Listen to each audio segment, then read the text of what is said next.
Sri Visnu-sahasranama, name 959, is Pramanam, which means authority in Vedic Shastric circles. It is used to mean the authority of Shastra, the evidence of Shastra. Thus we speak of Shastra Pramana, Shruti Pramana. In the previous occurrence of this name in Sri Visnu-sahasranama, name 429 in Parashara Bhatta's explanation, he explained this to mean that Bhagavan, particularly in his form of Kalki avatar, in that series of names Parashara Bhatta was explaining in terms of Kalki avatar.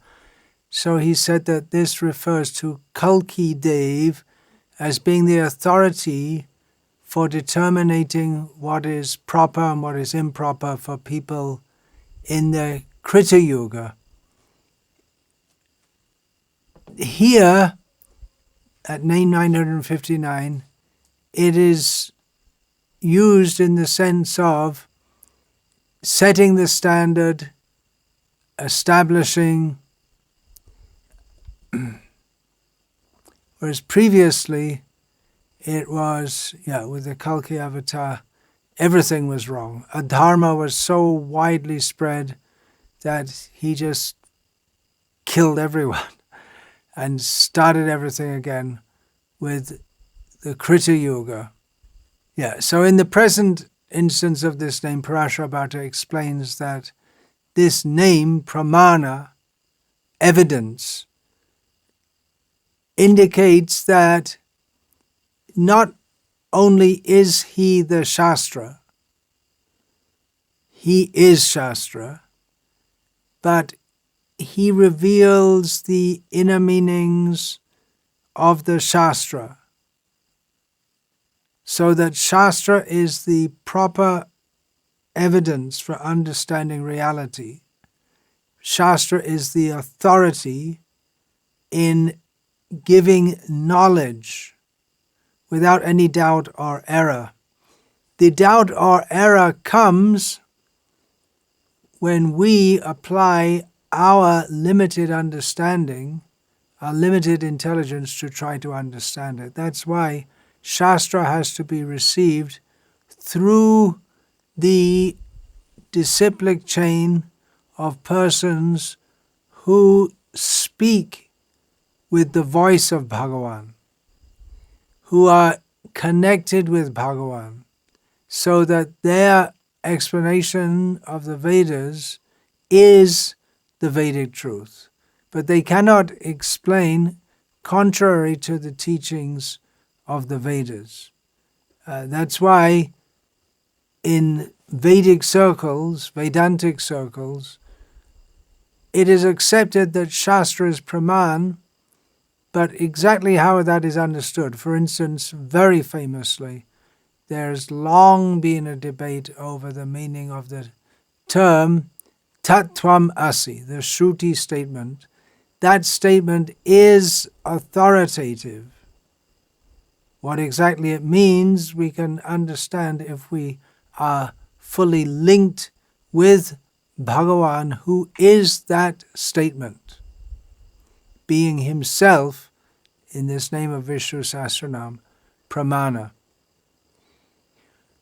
The commentator Srimad Srimushnam Andavan explains that Bhagavan reveals via the Shastra the Paramatha, the highest meaning. Artha also means meaning, the supreme truth, without any doubt, without any distortion, without any contradiction.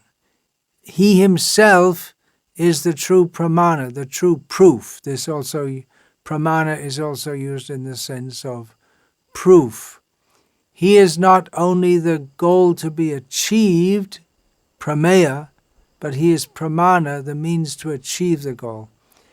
Satyasandha Tirtha, Madhva commentator, says that because he has given the Vedas, which are the highest authority, he is Pramana. He is non-different from them. He is the authority. Prama means knowledge, and Pramana usually indicates the tools or the means by which we can attain knowledge. And Bhagavan is Pramana because he is the one who reveals to us true knowledge. The knowledge is there in Shastra, but we might not be able to mentally access it. But Teshang satata yuktanang bhajatang priti purvakam dadami buddhi yogam tam yena mam upayanti te. Vedas are, yes, that means that one who is engaged in love with Krishna's service, Krishna gives the understanding by which they can come to him. It may be like a guidebook or a manual for using some particular object. But to even enter into that subject, one has to have some high qualification, maybe very technical language. For instance, the technical manual for operating rockets, rocket science. I'm not talking about little firework rockets, I'm talking about the kind of rockets that get blasted off from Cape Kennedy, for instance, or Sriharikota, ones which go into space, antariksha. So to understand that,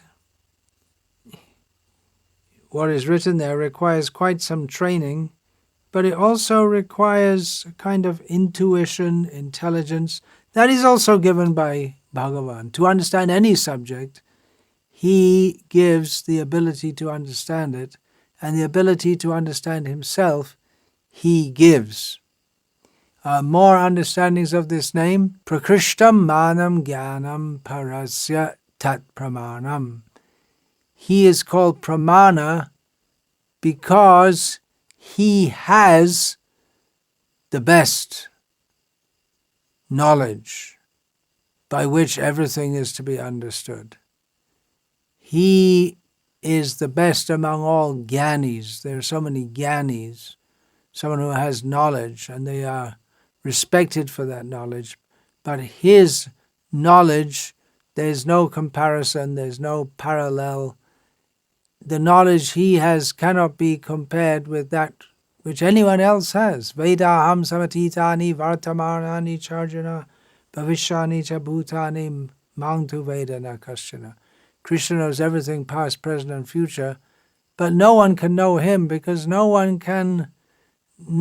from our status can begin to conceptualize what it means to know everything past, present and future.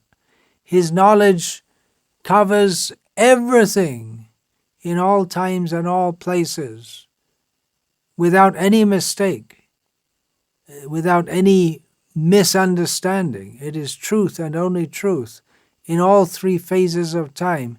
It is independent of anyone else's interpretation. It's clear knowledge, vivid, to the point, and clear.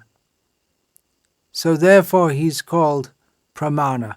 Another reason why he is called Pramana, Vishnu is called Pramana, is that he acts or he enables the eyes and the other ears to attain knowledge. There are the Gyanendriyas in the Vedic understanding. Senses are of two kinds. The Gyanendriya, by which we perceive by touching, tasting, smelling, feeling, hearing, and the Karumandurai, by which we walk, talk, eat, and so on. So the Gyanendriya, the eyes, he is the active principle in the eyes by which we can perceive. He is the active principle in the ears by by which we perceive sight, we perceive sound, he enables that. Scientists say that, well, we see something. Light comes on the retina, it gets processed in the neurons in the brain. There's a complex structure. But what enables all that is Pramana, Vishnu. He is the regulator of all. In other words, he gives a measure. Mana also means measure. So he is Pramana, the best of regulators. Prior to creation, he already decided and established the nature of everything in the universe, the extent of everything, how everything works, it's extraordinarily complicated, but he had already set it up, what different kinds of bodies there are, which different kinds of inanimate objects there are. Everything is already set out by himself. He is the authority, he is Pramana.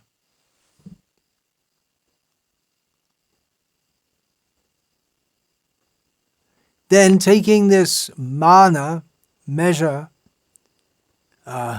he is called Pramana because he is not measurable. We have also the name in Visnu-sahasranama, Aprameya, which means he is not measurable. Shastra is accepted as Pramana because it gives knowledge which is beyond our ability to measure, to directly perceive. We often try to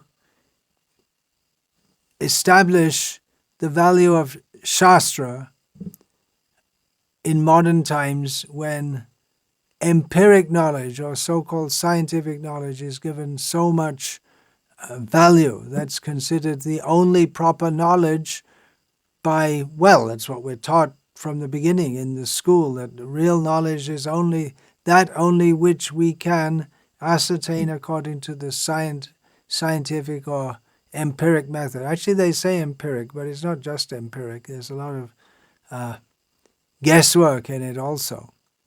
A lot of the scientific theories, they're just basically speculations. But the very nature of Shastra Pramana is that it points to that which is ultimately beyond that which we can measure.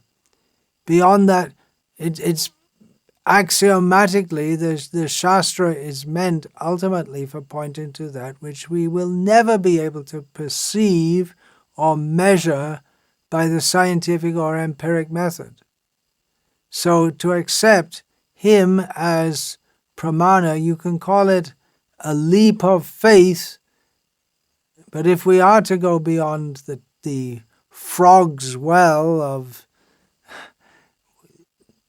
only accepting as knowledge that which we can directly perceive, then we have to go to that level of knowledge which is beyond our immediate sense perception. We cannot see Vaikuntha. We will never be able to see Vaikuntha through the material method of trying to understand. So, Pramana, we accept Shastra Pramana, we accept Krishna is the means to understand, he is the goal of understanding. Another meaning is mana also means to offer respect. Amanina manadena, we have in the famous third verse of Shikshashtaka. So it comes to offering respect. So he who is the best respected, he is worshipped by even great demigods like Brahma, young Brahma, Varunendra, Rudra, Maruta, Stunvanti, Divyaistavai. And again, this comes to the names like Stavapriya, Stavya, already in Visnu-sahasranama, who is worshipable. And yet another meaning given by Satyasanda Tirtha is that, again taking mana as measurement, then he was quite immeasurable, or amazing dimensions of measurement in his Vamana avatar, how he went beyond all human concepts of what is possible. He entered the realm of the immeasurable by having a form that could cover the universe. Baladev Vidyabhushan, in our Gauriya Vaishnava commentary, states that the Supreme Lord is Pramana because he gives evidence. He shows, by his exchanges with the gopis, he evinces the path of love. He gives evidence that there is love on such a level of total selflessness. There is such a high standard of love. He practically demonstrates that by his pastimes. The demons, they don't believe in him. Skeptics, atheists, agnostics, they say, show me God. Or people have different ideas of what God is like or what they think God should be like. In this regard, I'm going to read from Srila Prabhupada's Krishna book, chapter 2. I read this before. I can't remember whether it was on speaking on Pramanam or another section of Visnu-sahasranama, but it is a very important paragraph in all of Srila Prabhupada's writings, establishing who is the Supreme Lord. What is the evidence for Krishna being the Supreme Lord? Krishna, he himself is the evidence. I'll read this paragraph. The appearance of Krishna is the answer to all imaginative iconography of the Supreme Personality of Godhead. Everyone imagines the form of the Supreme Personality of Godhead according to his mode of material nature. In the Brahma Samhita, it is said that the Lord is the oldest person. Therefore, a section of religionists imagine that God must be very old, and therefore they depict a form of the Lord like a very old man. But in the same Brahma Samhita, that is contradicted. Although he is the oldest of all living entities, he has his eternal form as a fresh youth. The exact words used in this connection of the Srimad Bhagavatam are Vijnanam Ajnana Bhidapamarjanam. Vijnana means transcendental knowledge of the Supreme Personality. Vijnana is also experienced knowledge. Transcendental knowledge has to be accepted by the descending process of disciplic succession as Brahma presents the knowledge of Krishna in the Brahma Samhita.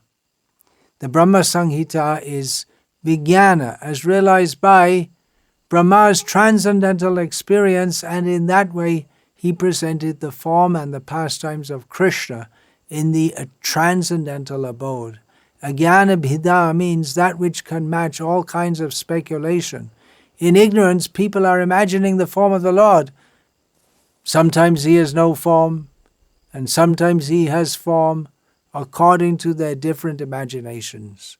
But the presentation of Krishna in the Brahma Samhita is Vijnana, scientific, experienced knowledge given by Lord Brahma and accepted by Lord Chaitanya. There is no doubt about it. Sri Krishna's form, Sri Krishna's flute, Krishna's color, everything is reality. Here it is said that this Vijnanam is always defeating all kinds of speculative knowledge. Therefore, the demigods prayed, without your appearing as Krishna as you are, neither Ajnana Bhida, the nescience of speculative knowledge, nor vijnanam would be realized. Ajnana bhidapamarjanam. By your appearance, the speculative knowledge of ignorance will be vanquished, and the real experienced knowledge of authorities like Lord Brahma will be established. Men influenced by the three modes of material nature imagine their own God according to the modes of material nature. In this way, God is presented in various ways, but your appearance will establish what the real form of God is. Krishna is the ultimate pramana, the evidence of his own existence.